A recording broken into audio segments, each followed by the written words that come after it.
Et pour ce nouvel épisode d'entretien avec un évêque, nous sommes avec Monseigneur Laurent Le Boulch. Bonjour. Bonjour. Archevêque de Lille. Archevêque de Lille et breton. Breton d'origine et dans l'âme, un bon breton. Est-ce que vous suivez le Vendée Globe ? Oui. J'ai suivi surtout au début, pour rien vous cacher, je suivais parce qu'il y avait un skipper du Nord. Oui, bien sûr. Thomas Ruyant. Vous voyez, comme je me suis inculturé, c'est lui que j'ai suivi. Et puis une fois qu'il a un peu décroché pour des problèmes un peu techniques, j'ai un peu baissé la garde. Voilà, mais j'aime beaucoup la voile et je me réjouis que Dalin l'ait emporté, lui qui aurait peut-être dû l'emporter déjà la fois précédente, qui était un skipper hors du commun, extrêmement professionnel, très, très technique.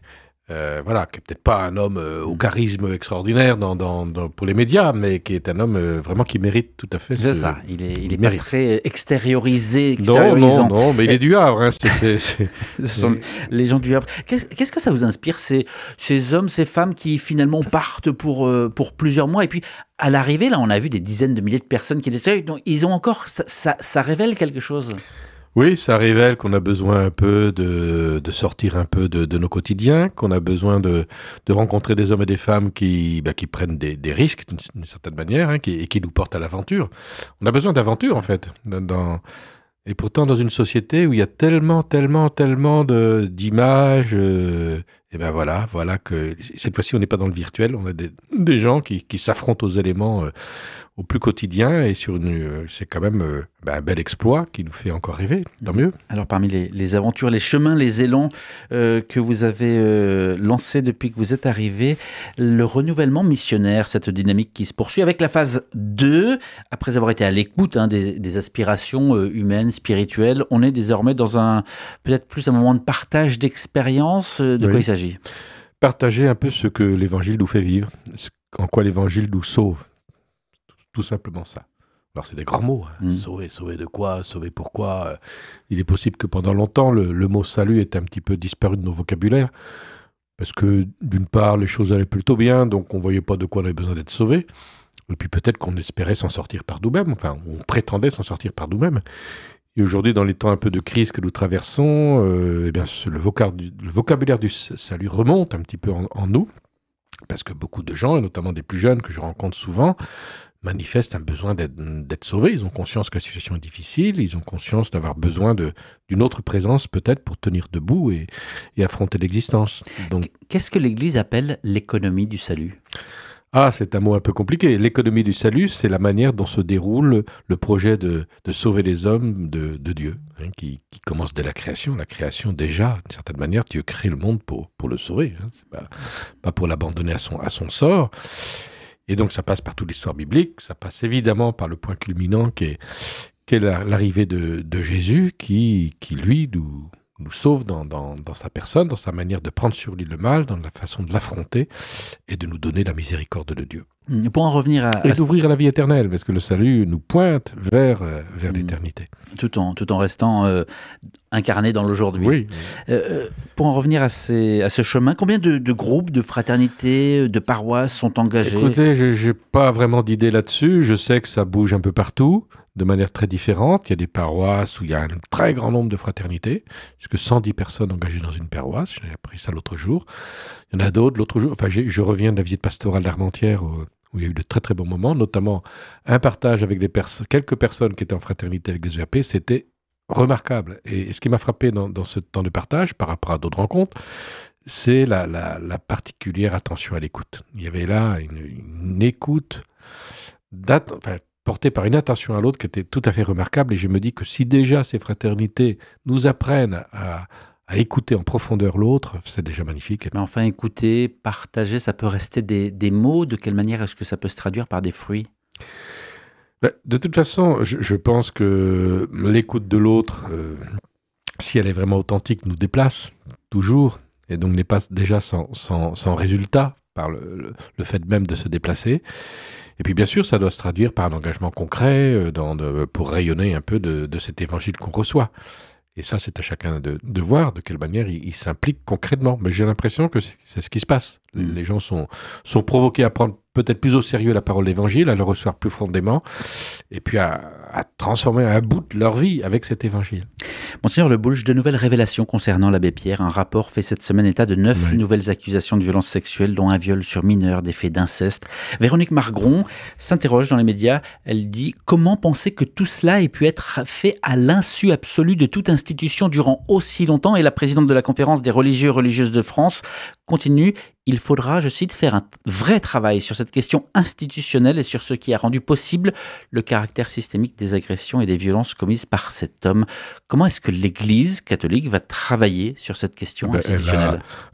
Il me semble qu'elle a déjà commencé et que tout le travail autour de la SIAZ et des groupes de travail qui ont émergé, de toutes les dispositions qu'on a prises, se situe bien dans cette mouvance. Il ne faut pas isoler non plus le cas de l'abbé Pierre de tout ce travail qui est fait. Voilà, donc je résiste à penser que tout d'un coup, tout serait à faire. Je veux dire, on a commencé un travail considérable, qui est d'ailleurs reconnu par beaucoup d'institutions en dehors de l'Église. Il faut aller plus loin, et là, il s'agit de porter attention sur un cas particulier. De quelle manière l'abbé Pierre, qui est quand même un personnage tout à fait singulier, qui a complexifié les choses. J'imagine que l'aura de l'abbé Pierre n'a pas aidé les institutions et ceux qui savaient à prendre les justes décisions, c'est sûr. Donc il y a un travail à faire mais qui est engagé déjà, Est-ce que vous dites que les outils sont déjà là, le travail est déjà en cours? Il est à poursuivre, ça c'est clair. Mais voilà, donc je pense que les choses sont en train de se faire, oui. Avec des outils dont nous disposons, qui sont quand même... il y a une batterie de choses qui sont quand même très, très, très solides aujourd'hui et qui sont approuvées, une fois de plus, par d'autres institutions qui s'en inspirent même. Dans l'actualité également, les soubresauts du monde sont autant d'inquiétudes qui rejoignent chacun. La semaine qui s'ouvre, va être marquée par l'investiture aux États-Unis de Donald Trump, qui fait d'ailleurs entrer le monde dans ce que l'on appelle désormais l'ère de la post-vérité, c'est-à-dire que le vrai, le faux deviennent assez relatifs. Les projets expansionnistes également s'énoncent désormais au grand jour. La loi du plus fort semble dominer. Est-ce que ça vous inquiète ? Oui, ça m'inquiète, parce qu'il y a une forme de brutalité qui s'installe dans le discours politique et qui devient, je ne vais pas dire la norme, mais qui quand même devient la tentation de beaucoup d'hommes politiques. Et je pense que le discours de la brutalité n'est pas respectueux de l'humain. Brutalité, simplification des problèmes. Après, je reconnais qu'il y a une énergie débordante chez cet homme, qui a une capacité à fasciner les foules. Donc je ne suis pas dans le blanc et noir, mais je suis quand même inquiet par la manière dont nos institutions se réduisent et donnent des pouvoirs exorbitants à quelques personnes. On a coutume de dire que ce qui se passe de l'autre côté de l'Atlantique, à quelques années près, arrive de ce côté-ci. Est-ce qu'on en sent les prémices ? Je ne sais pas. De toute façon, on voit bien que c'est lié à beaucoup d'autres facteurs. C'est lié à l'émergence des réseaux sociaux, qui sont des outils de manipulation parfois et de fabrication de l'opinion tout à fait impressionnant. Il y a tout un contexte. C'est un contexte aussi où les gens, ou de déception vis-à-vis de frustration qu'on le comprend, vis-à-vis d'une mondialisation un peu échevelée et pas assez contrôlée, et pas assez régulée. Il y a plein d'événements. C'est dans un contexte où les gens se sentent un petit peu perdus, ont besoin de repères solides et de positions claires et fortes. Donc ça, je l'entends très bien. Après, il y a des personnages qui surfent là-dessus pour leur propre... et puis qui sont convaincus. Chez Trump, en plus, il y a un aspect religieux, quand même, qui a la prétention d'être un petit peu le sauveur. Il y a quelque chose de cela. Et qui nous invite à beaucoup de prudence. Nous n'avons qu'un seul sauveur. Puisqu'on parle politique, en France, cette fois, le gouvernement est sur la sellette permanente à portée de motion de censure, comme on l'a vu avec le gouvernement Barnier. D'ailleurs, à l'heure où on enregistre cette émission, le gouvernement Bayrou est toujours là. La classe politique est plus divisée que jamais. Comment est-ce qu'on ramène l'unité ? Je ne sais pas. Comment sortir de ce grand bazar où je pense que ça suppose un effort considérable pour s'orienter vers la recherche du bien commun. Mais le bien commun, il est souvent réduit à la manière dont on le comprend soi-même sans être confronté aux autres. il y a quand même un déficit de capacité de dialogue, de capacité d'entrer en relation sérieuse et posée. Et tant qu'on est incapable de discuter, évidemment, les choses sont difficiles. Mais vous, archevêque de Lille, vous parlez avec les politiques, vous priez pour les politiques, vous... Oui, Saint Paul nous recommande de prier pour les politiques. Il m'arrive d'avoir des discussions avec... Alors, il ne s'agit pas de mettre tout le monde dans le même panier, il s'agit de reconnaître aussi la difficulté de cette fonction, de la respecter, parce que je trouve... Rien qu'hier, j'étais encore en discussion avec un maire. C'est souvent des personnes qu'il faut soutenir parce qu'elles sont courageuses. Aujourd'hui, ça n'a pas quelque chose d'honorifique. Il y a quelque chose un peu de don de soi qui s'impose. Après, je pense qu'ils ont besoin du soutien et ils ont besoin aussi que les gens disent un petit peu de quelle politique ils attendent. En tout cas, quelle forme la politique peut-elle attendre, au-delà des caricatures et des mots qu'on se jette à la figure les uns les autres. Pour en revenir aux réalités des territoires des Hauts-de-France, cette semaine est paru le baromètre des territoires. C'est une enquête à grande échelle, ELAB, Institut Montaigne et SNCF. Il en ressort, alors chaque région est identifiée, il en ressort dans les Hauts-de-France qu'on ne serait pas forcément heureux, assez pessimiste, mais qu'on serait plus solidaire. Oui, c'est ce que j'ai vu aussi. Alors, on sait bien que la région souffre de handicap et d'une grande précarité, enfin, des concentrations de population très fortes, donc il y a des éléments qui évidemment pèsent sur le moral des troupes, si je veux dire. Et je me réjouis et je ne suis pas surpris de voir que cette enquête conforte un peu l'idée que dans le Nord, il y a un tissu humain qui fait que quand une personne tombe en souffrance, elle sait, parce que la question, je crois qu'elle est posée ainsi, s'il vous arrive un problème, savez-vous si vous pouvez compter sur quelqu'un? Et la réponse est très au-delà de la moyenne nationale, après les Bretons, mais elle est quand même très encourageante. Et ce qu'on peut se dire, et là aussi c'est un travail politique, mais c'est aussi un travail des églises, de quelle manière on maintient ce tissu-là. De quelle manière on éduque les gens pour que cette solidarité persiste. Et il me semble que l'Église a un travail très fort. C'est peut-être pas étonnant d'ailleurs que la Bretagne et le Nord soient les deux régions qui arrivent en tête par rapport à cette conscience d'une solidarité. C'est que toutes les deux ont été marquées par un christianisme, un catholicisme assez développé. Et comment vous faites pour encourager justement, on parle de solidarité particulière dans les Hauts-de-France, l'Église est très présente, mais pour continuer d'encourager cette solidarité au sein par exemple des mouvements d'Église? Oui, ça passe par les mouvements, ça passe par les aumôneries, ça passe par un travail d'éducation en fait, et y compris même par la catéchèse. De quelle manière la proposition qu'on fait de l'Évangile incite et explicite de façon très claire qu'on ne peut pas être chrétien sans avoir un regard sur le frère et sans considérer le plus petit et prendre soin du plus petit. Donc ça, c'est quelque chose qu'il nous faut répéter. Alors, pas trop non plus, parce qu'à force de trop le dire, et puis en plus, il faut que ça se traduise d'abord par des faits. C'est aussi soutenir toutes les personnes qui sont engagées d'une façon très forte dans ce domaine. Puisqu'on parle d'église, allons un peu plus au sud, parmi les récents faits qui ont fait réagir dans l'église de France. Il y a la démission de l'archevêque de Toulon, poussé par le pape et le Vatican à remettre sa charge. Alors justifiée, une évidence pour certains, décision incompréhensible pour d'autres. Comment vous réagissez, vous, à la démission d'un de vos frères évêques? C'est une certaine logique. Parce que d'une part, deux évêques en place, et Monseigneur Touvet, qui était coadjuteur, avait donc Rome avait quand même un peu dévié les choses puisqu'il avait des pouvoirs plus larges que un simple coadjuteur. Mais est-ce qu'on efface l'élan missionnaire de Monseigneur Ray? Absolument pas. Non, enfin, il ne s'agit pas mais c'est comme dans toute histoire humaine. Il ne s'agit pas de tout passer par la trappe en se dire que cet homme n'a rien fait de bon. Il s'agit bien de poursuivre ce qu'il a fait de meilleur, tout en étant très réaliste et lucide sur les erreurs qu'il a pu commettre. J'ai lu dans un interview qu'il a donné à La Croix qu'il reconnaissait qu'il avait fait 10% de ce qu'il a mis en place, il y avait peut-être 10% d'erreurs.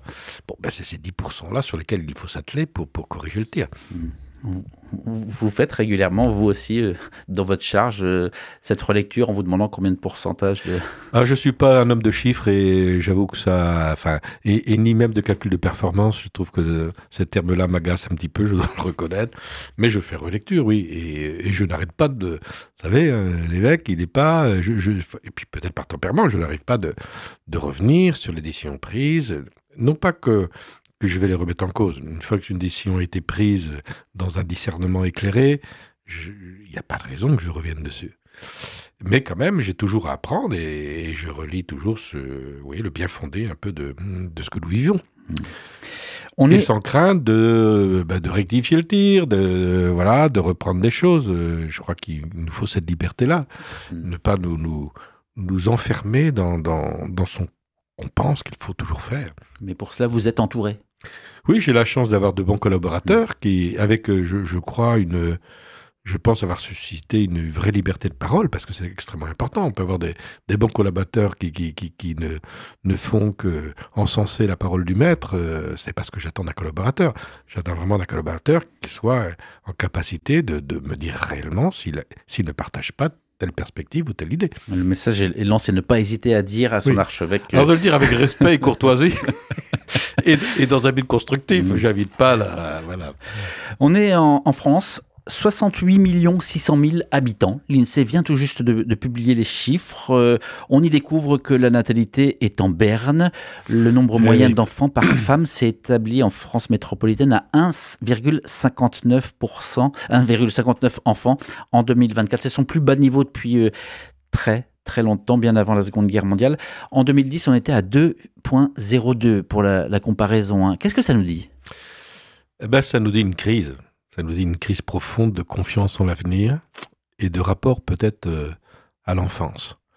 Je viens de lire un bouquin qui s'appelle « Naître contre le chaos » ou « Contre le néant », qui je trouve très suggestif, alors c'est une femme philosophe écologique et qui a 4 enfants, et qui souligne combien l'idée d'un projet parental, c'est-à-dire que de faire des enfants en fonction d'un projet où tout soit garanti, où tout soit le plus maîtrisé possible, est contradictoire avec le principe même de la vie. Et que nos sociétés extrêmement performantes ont tendance à cultiver cette manière de voir les choses qui empêche peut-être de laisser spontanément la vie naître. Et c'est un peu quand même confondant de voir que c'est dans les sociétés les plus difficiles, où la vie est la plus rude, qu'il y a place pour des enfants, et que dans les sociétés où on aurait moins lieu de s'inquiéter que là-bas, notre inquiétude est encore plus... plus nous sommes dans des situations plutôt heureuses, plus notre inquiétude sur l'avenir grandit. Parce que plus notre exigence de garantie et de sécurité sur l'avenir grandissent, au point d'avoir tellement peur qu'on risque de décider que ce monde n'est pas un monde à vivre, quoi. Il y a ça derrière, c'est cette confiance que l'humanité est appelée à vivre dans ce monde. Et il ne faut pas non plus... Sans renier les difficultés du monde, j'en suis pas là, évidemment. Mais... Et puis les femmes, puisque c'est aussi d'elles dont on parle, qui aussi dans nos sociétés modernes ne cessent de gagner en indépendance, en droit à disposer de leur corps comme elles l'entendent. Donc ça peut être aussi une bonne nouvelle. Oui, la liberté personnelle est une bonne nouvelle, à condition qu'elle soit articulée dans une relation avec autrui, avec les autres. C'est pas la liberté individualiste, complètement refermée sur elle-même. Ça, c'est pas une perspective chrétienne. La perspective chrétienne est très personnaliste, dans le sens où elle ne comprend la personne qu'en relation. Du 18 au 25 janvier se tient la semaine de prière pour l'unité des chrétiens, à l'occasion de rassembler les églises chrétiennes, d'organiser des moments de prière, de rencontres, une semaine par an qui revient régulièrement. Est-ce que c'est suffisant ? Non, c'est pas suffisant, parce que ça reste... C'est nécessaire, mais pas suffisant. C'est nécessaire parce que s'il n'y avait pas ça, il y aurait plus beaucoup de visibilité aujourd'hui à l'œcuménisme, à la recherche de l'unité des chrétiens. Donc elle est absolument nécessaire, et la prière est nécessaire. Après, j'ai bien conscience que c'est très léger. Et que nos relations œcuméniques aujourd'hui sont discrètes. Il y a quelques lieux de collaboration avec nos frères protestants, nos frères orthodoxes, ou nos frères anglicans, mais ils sont peu nombreux. Vous sentez aussi l'élan dans certaines églises évangéliques qui poussent également. On parle d'églises qui se remplissent, de nouveaux lieux de culte. Avec une création d'églises régulière, oui, mais aussi des gens qui passent par l'église évangélique et qui en sortent aussi. Donc de fait, il y a un vrai dynamisme des églises évangéliques que je reçois et dont il faut se réjouir. Il nous faut sortir de logique de concurrence, puisque toutes conduisent au Christ. Et donc l'essentiel, c'est de conduire au Christ. Après, l'Église catholique elle-même est appelée aussi et on s'y engage à plein pot, je veux dire, dans une forme de réveil pour qu'elle soit plus appelante. Jean 17, 21, que tous soient un comme toi, Père, tu es un. Oui. On est encore loin de cette... Bien sûr qu'on est loin et que ça passe par des relations quotidiennes et fraternelles et pas simplement par une journée de rencontre par an, c'est sûr. Le 5 février, dans le diocèse, une formation proposée... Qu'est-ce qu'il y a le 5 février ? Une formation proposée pour l'accompagnement des personnes en souffrance psychique. J'ai vu ça, oui. Beaucoup ont tendance à prendre le prêtre pour un psy ou à se contenter de porter sa croix. Qu'est-ce que l'Église a à dire aux personnes en situation de souffrance psychique ? Alors, elle ne prend pas la place du psychologue et du psychanalyste ou du psychiatre. C'est pas son rôle. Mais elle est convaincue que la proposition spirituelle est de nature à faire du bien à tout le monde, y compris à ces personnes en difficulté psychique. Et puis elle est appelée à les accueillir comme des frères et sœurs en souffrance, et donc prioritairement dans la communauté. Donc ça, c'est les 2 points que je soulignerai, mais ça suppose beaucoup de doigté pour ne pas rentrer dans des confusions. Dès qu'on confond spirituel et psychologique, on a parlé de dérive avec l'abbé Pierre, eh bien, c'est une manière de sombrer dans des dérives possibles, de manipulation, etc. Donc, c'est un sujet difficile parce que c'est aussi éprouvant d'accueillir et d'accompagner ces personnes. Je pense qu'il y a une attention particulière qui fait qu'à la fois, on doit avoir un minimum d'éléments sur ce que c'est que la maladie psychique et sa souffrance et se positionner au mieux dans l'accompagnement de ces personnes. Et donc je me réjouis de cette proposition parce que, de fait, ces personnes sont de plus en plus nombreuses, on le sait bien, et c'est même inquiétant. En France, il y a quand même une augmentation très forte, y compris des enfants qui souffrent de problèmes psychiques, avec une insuffisance d'accompagnement psychologique et psychiatrique, vu le manque de personnel qui est inquiétante. Oui.